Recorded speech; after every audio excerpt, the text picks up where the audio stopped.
Good morning, good afternoon. We are so excited to have Miss Heidi McGurk here. Heidi Rain McGurk.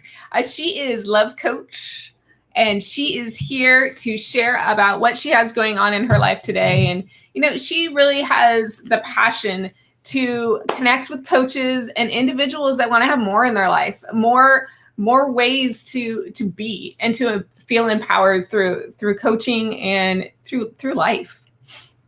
So Thank welcome. You. Hello. So here. Hello. My second favorite power couple.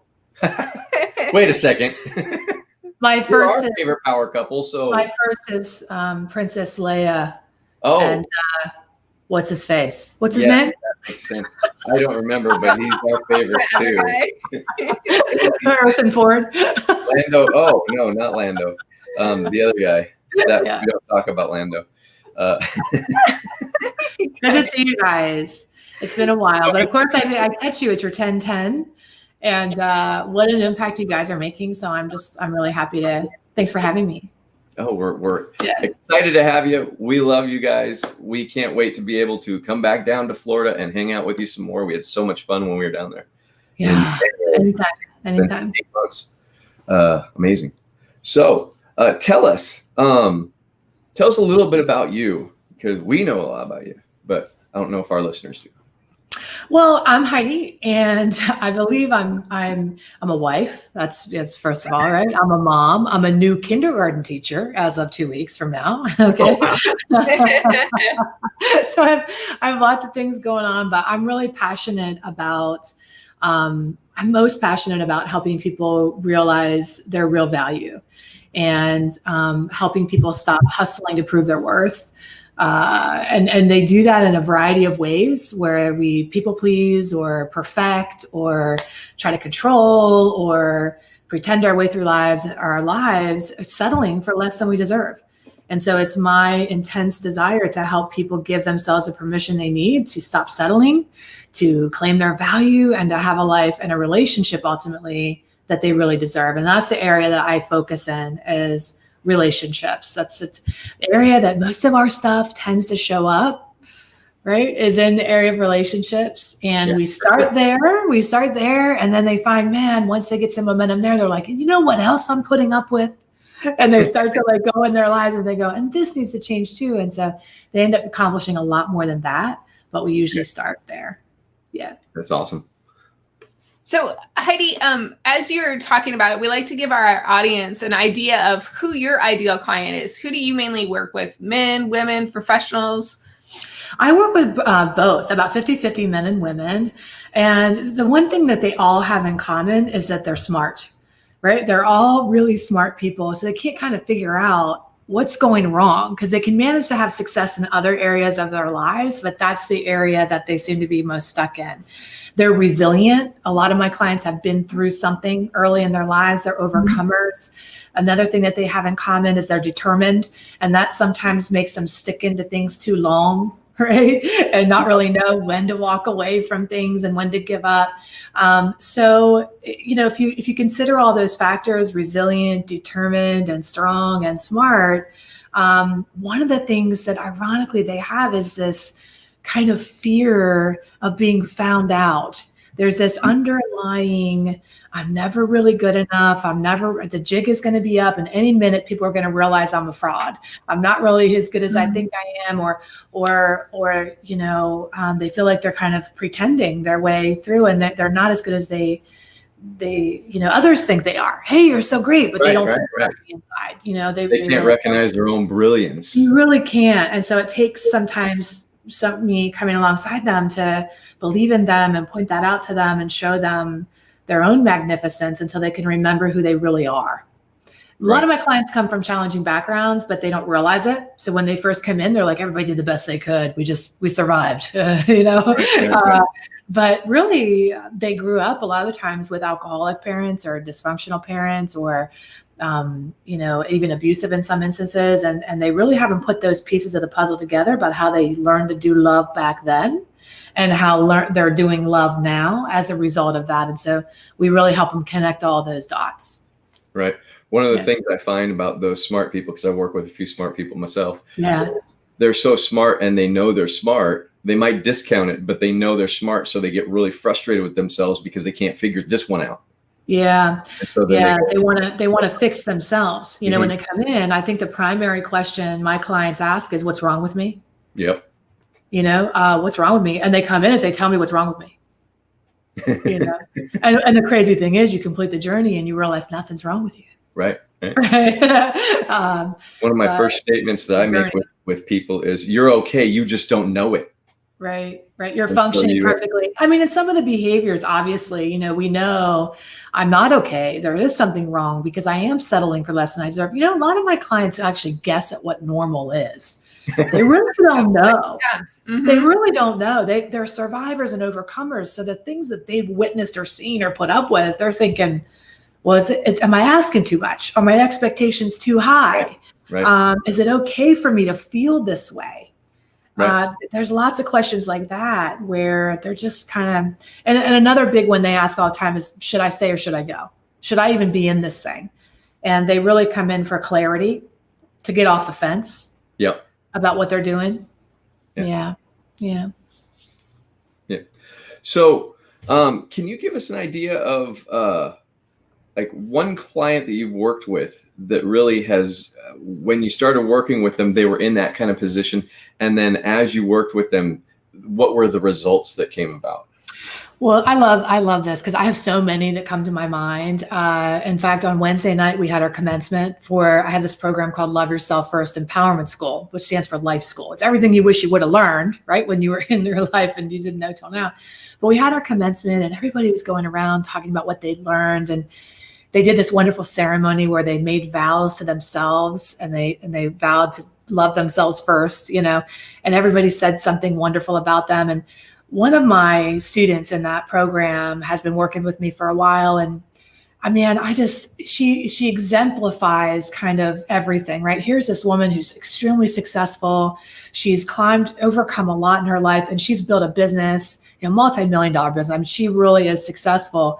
But in the area of relationships, it was a constant struggle for her. And she had come in because she couldn't understand why he pulled his attention away, what she was doing wrong. Was she turning him off? You know, how was she behaving? And all this blame and self-doubt and feeling unlovable, right?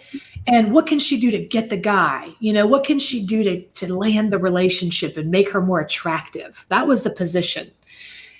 And here she is now. We've been working together for a while. So it wasn't overnight, right? But right. Here she is now, broke off of that relationship, no problem, right? Ended up realizing, instead of asking herself, why doesn't he want me? Do I want him?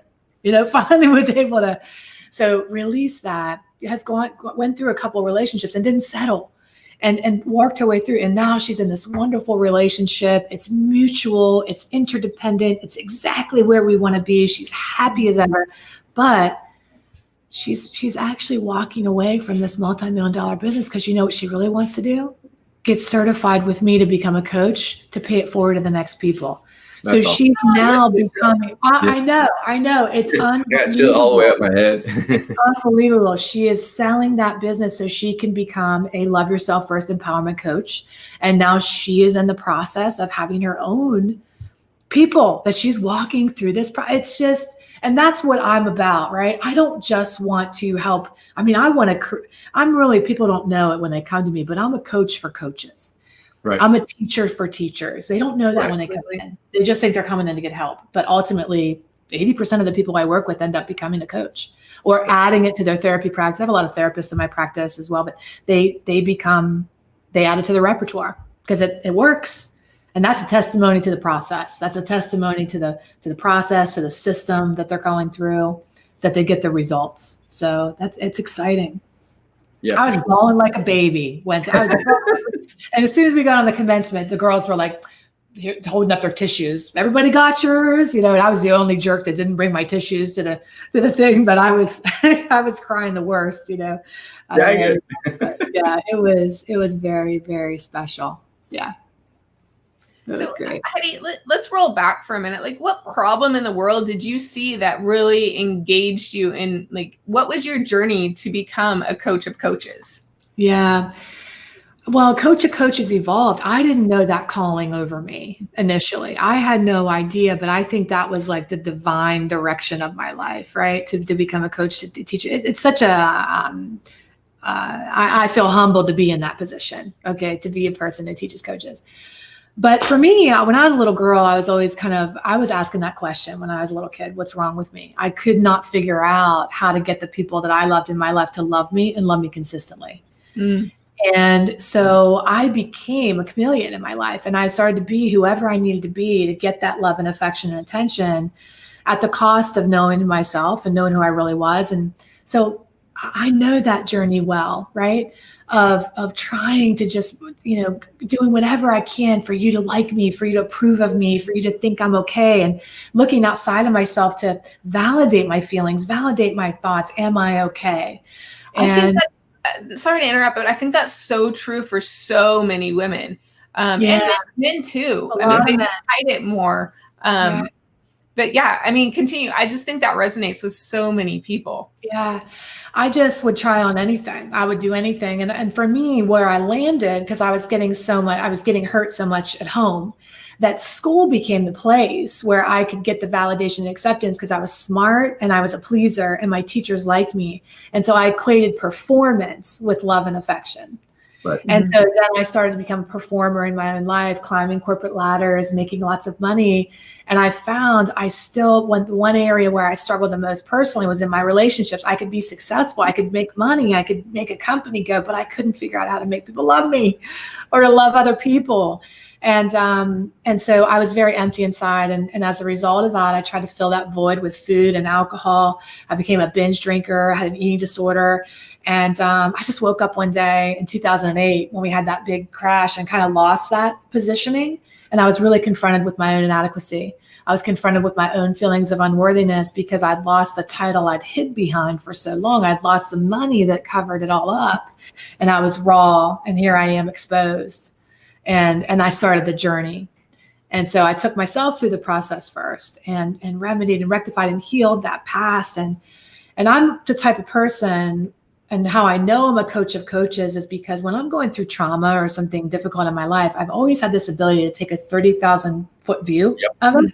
I know Terry knows what I'm talking about because he has the same problem, right? So I'll go above it and I'll go, what am I doing to get through this? I'll break out my journal and go, day one, I did this, day one, I feel this. And I map my journey. I map my journey through my own pain as I'm experiencing my own pain, knowing I'm a guide, a psychological Sherpa.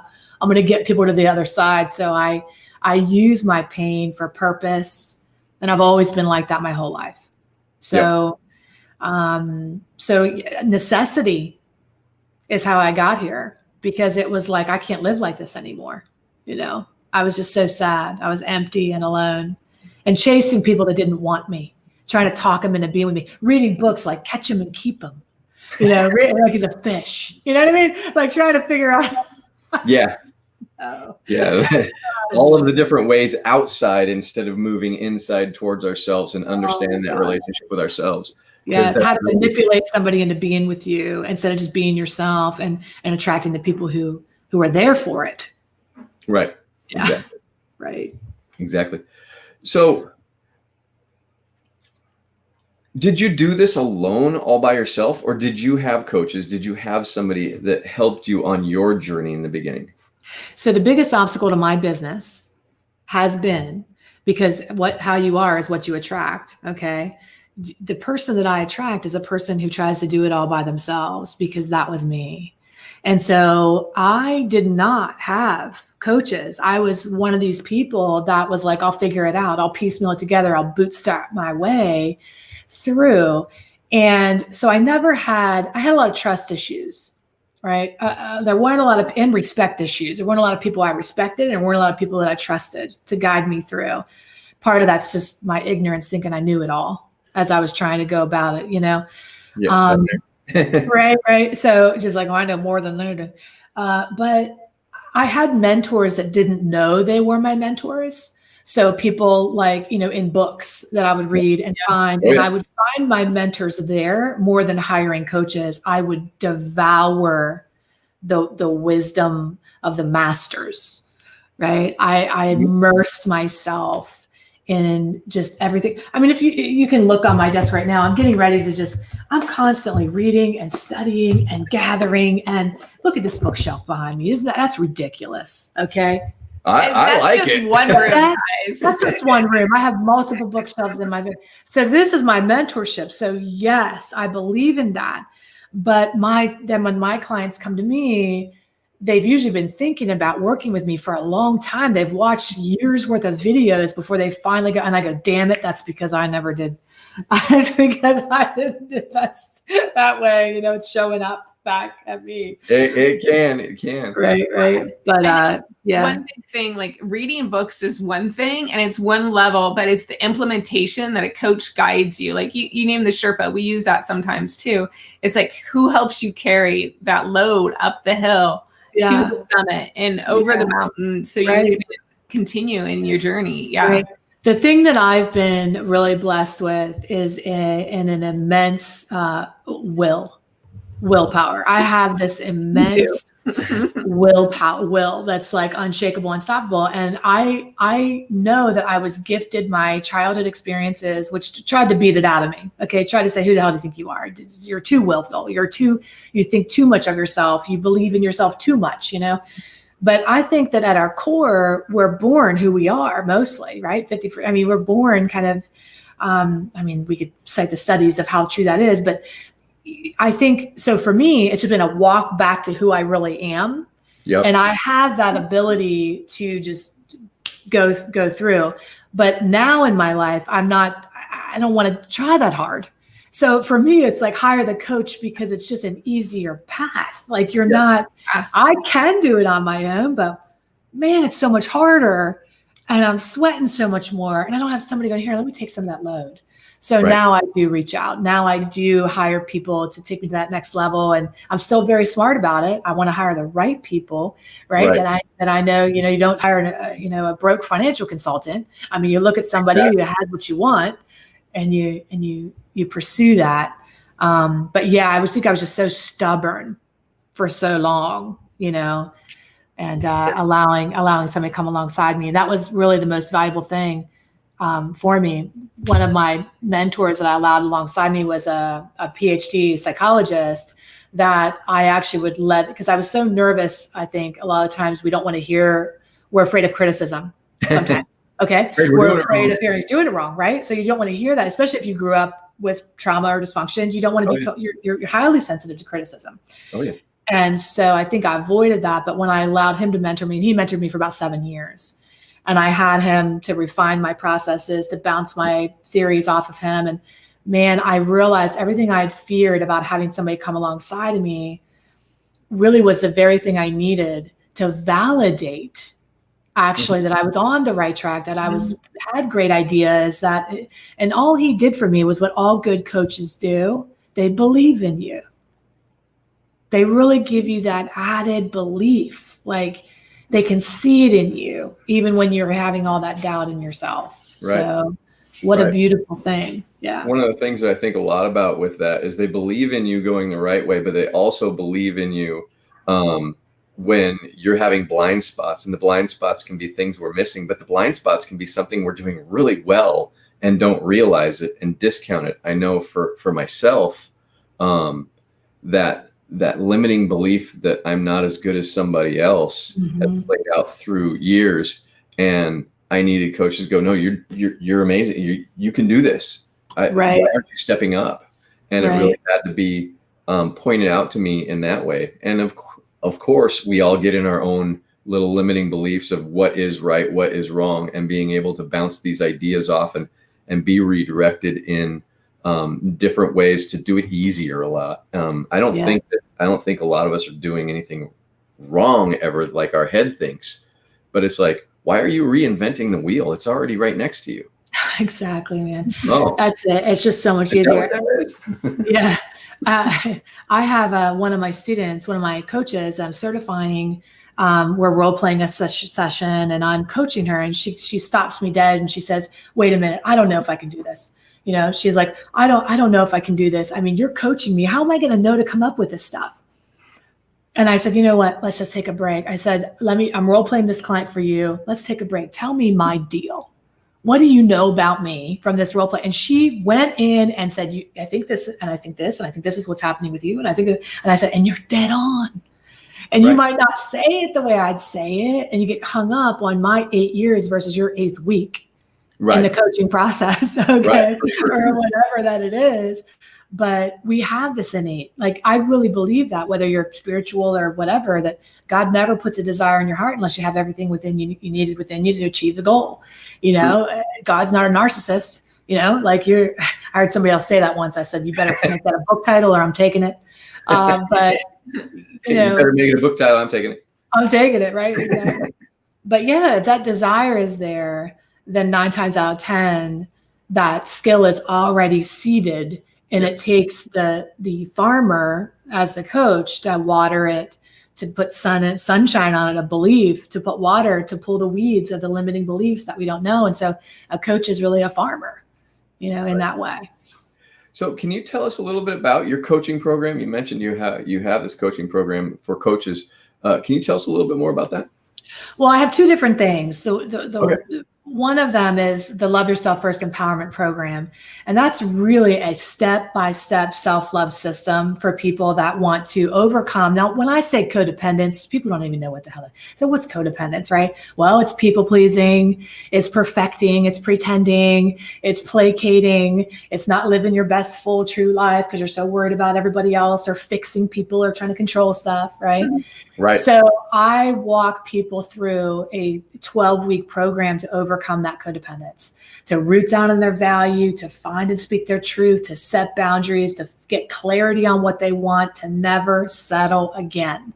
They are empowered in that process. And so, so that's the primary thing that I do. And then after that, I find that coaches want to then do that work. And so I walk them, and I don't think there's a one size fits all, like go through coaching school like I did 18 years ago. Okay. God, I'm so old. But when it first came out, I was like, here's coaching school, module 1, the coachable moment. I'm like, it's a cookie cutter. Right.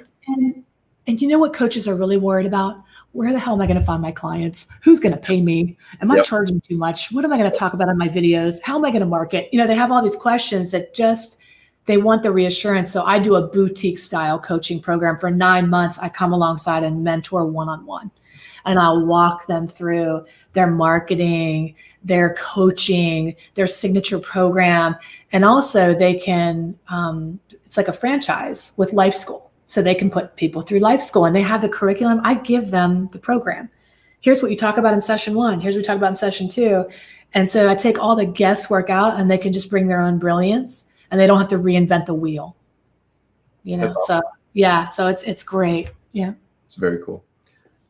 Yeah. And I think that's exactly, so many people are really wanting to do the coaching. They can get their certificates, but to have the person walking the journey, like we were talking about, all the questions that they just don't know if they have time for. Well, you've proven how to build a coaching business. So following you in your footprints and learning what you've learned and the mistakes that you've made are really beneficial for coaches, because there's a great need, whether they're business coaches, life coaches, health coaches, Zumba coaches. I know you teach Zumba. So I do. It's a passion project. Girl, it does not pay the gas to get to the Zumba class. But however, it is a passion project. And I show up because I love me some Zumba.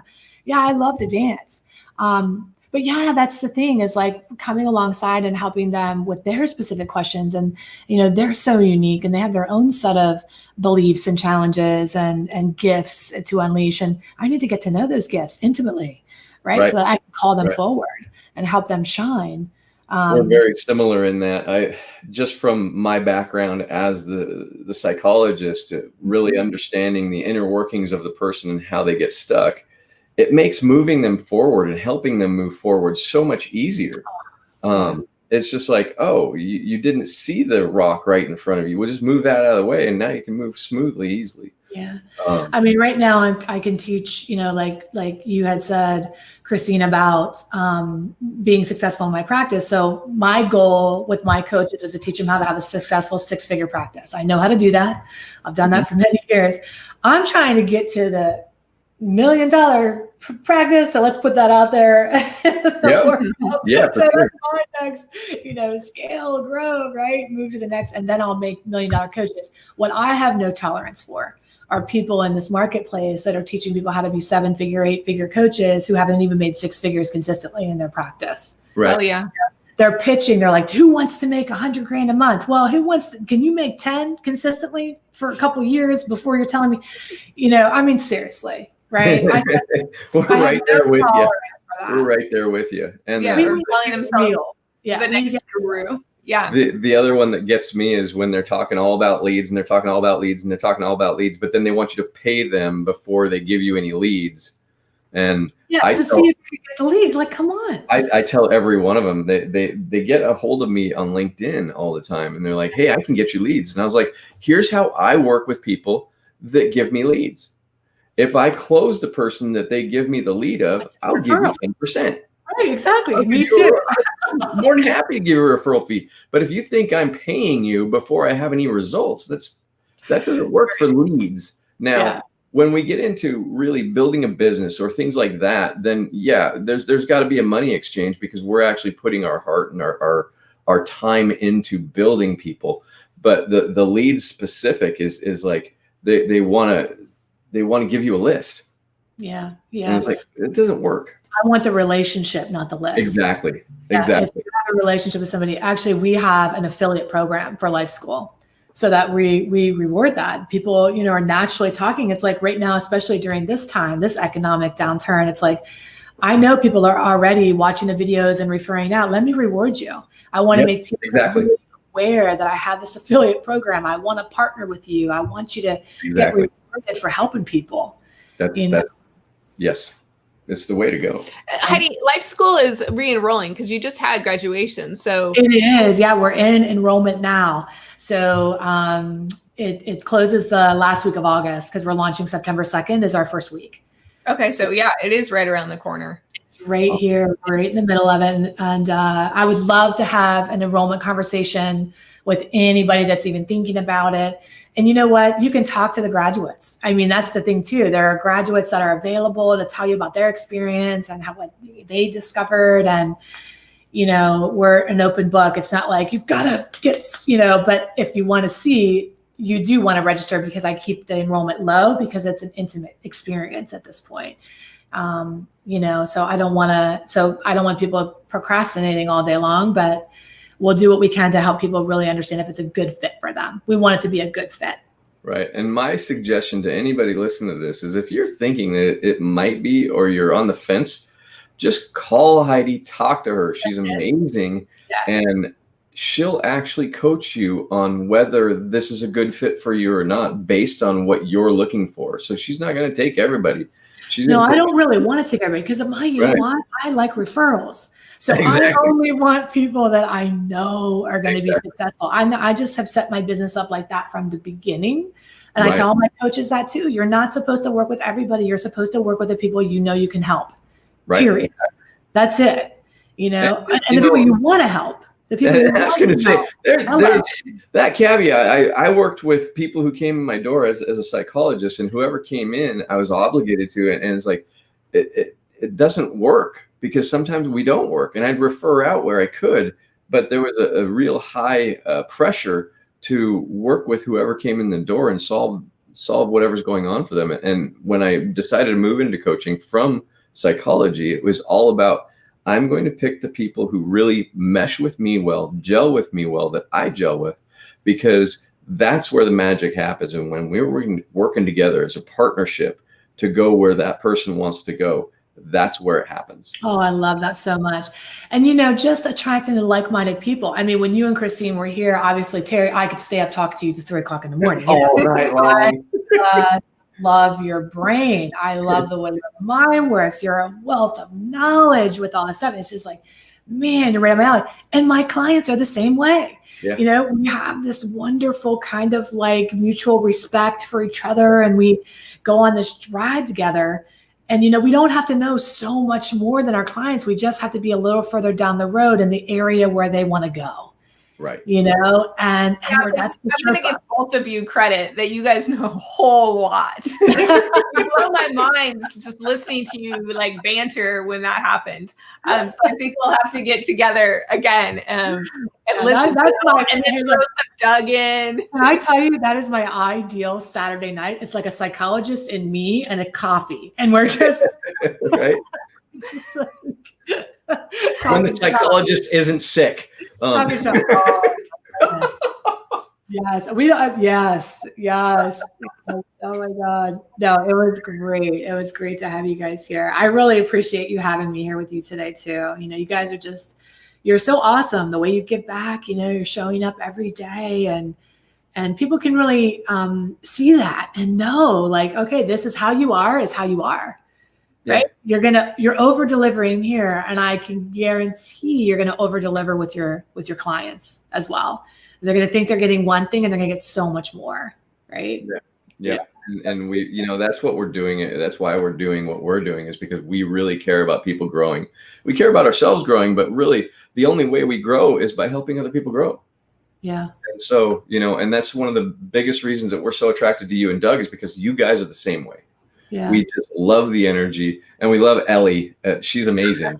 And you guys, and I think, you know, for me, you look at the kids, and we don't have kids, we have cats, but when we look at somebody's kids, especially me, because I was actually trained as a child adolescent psychologist. And when I look at how awesome the kid is, you can tell that the parents are grounded and the parents are builders, and you just can tell that there's so much love, and it's amazing. And so you guys are just some of my favorite people. I feel so lucky with her because she's everything that you want to watch unfold.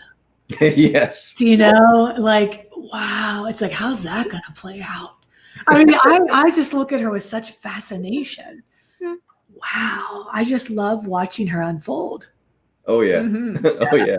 We saw a video of her, you guys, I think a luau or something, played it from a couple of years back when she was like 2 or 3 or something like that, where she was dancing with the guy.